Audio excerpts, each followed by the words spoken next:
Hello, welcome back to our channel. So, I'm here with my baby, first baby hero.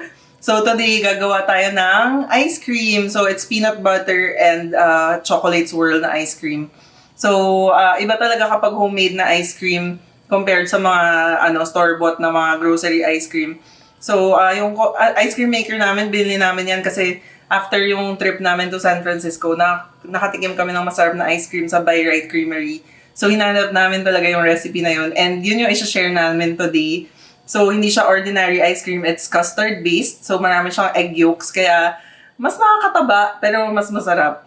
So, ipapakita ko kung paano namin gagawin. And, mas masarap talaga gamitan ng ice cream maker. I know, maraming walang ice cream machine. Pero kapag mahilig kayo sa ice cream, it's nice also to invest in one. So, yun, pakita ko yung steps on how to make peanut butter ice cream with fudge swirl.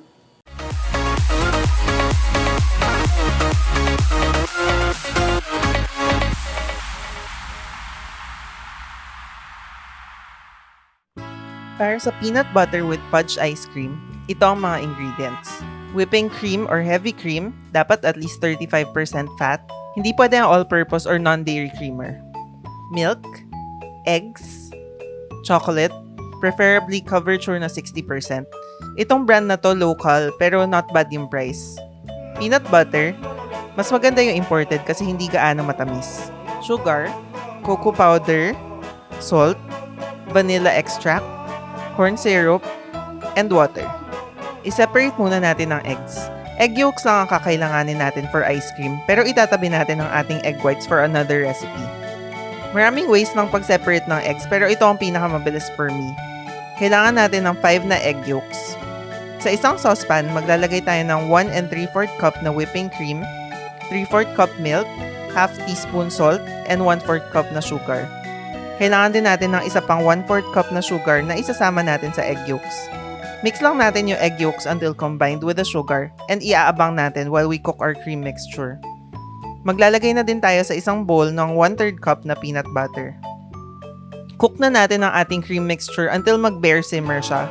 So dapat may mga maliliit na bubbles sa gilid or until mag-reach ng 110 degrees Fahrenheit. Maganda pala mag-invest sa ganitong thermometer kasi mas madali and mas accurate. Hindi na kailangan manghula. Once na-reach na ang 110, ite-temper na natin ang egg yolks.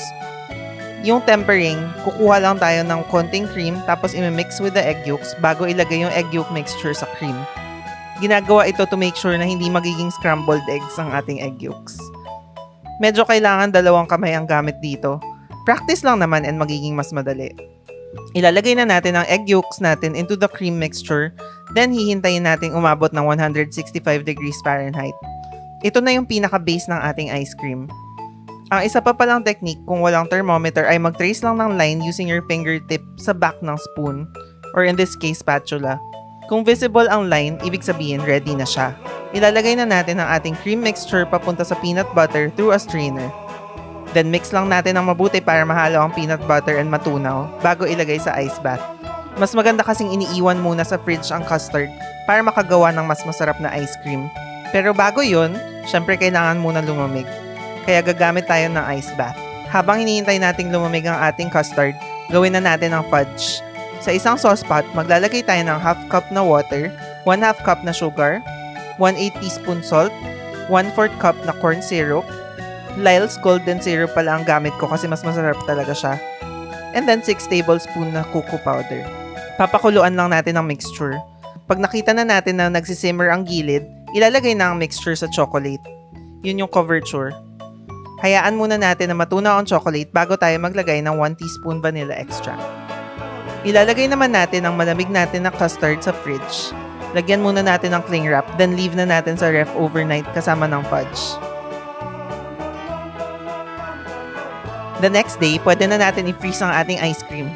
Kailangan muna natin ilagay sa loob ng freezer ang magiging container ng ice cream habang fini-freeze natin ang ice cream sa machine. Kunin na natin ang iniwan na custard overnight and ilagay natin sa ice cream maker. Ito pala yung ice cream maker namin. Meron siyang compressor kaya hindi na kailangan i-freeze yung bowl. Mas convenient talaga. Kung meron kayong ice cream maker na kailangan i-freeze ang bowl, make sure na frozen na siya. Kailangan yata overnight yon. Lagay na natin yung custard natin, then isa-set na ang timer to 45 minutes.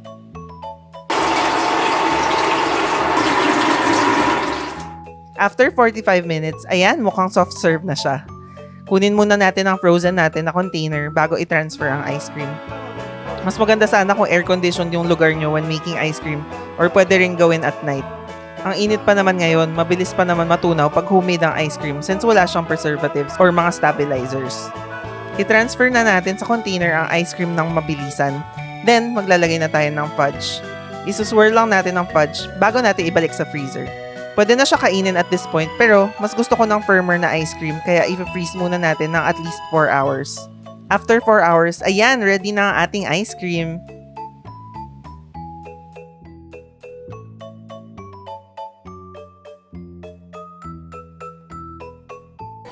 Hello! So, ito na ang ating ice cream. Medyo mabilis matunaw kasi, homemade. Ganun talaga. So, try natin kung okay siya. Mukhang masarap.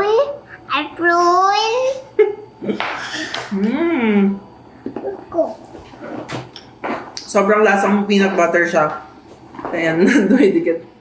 Kung big fan kayo ng peanut butter, sobrang okay itong recipe na to. So, Bi-Rite na siya ng recipe. Kaya parang nasa States na rin kayo sa San Francisco. Sobrang, wait, here. So, sobrang creamy siya dahil maraming cream, maraming egg yolks.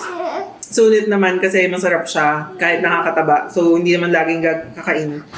So, yun. If meron pa kayong ibang gustong ice cream na recipe or kung meron na kayo na-try na nagustuhan nyo, let us know in the comments. And thank you for watching this video. If you liked it, please don't forget to give it a thumbs up. And don't forget to subscribe to our channel. So, thanks again and see you sa next video. Yes.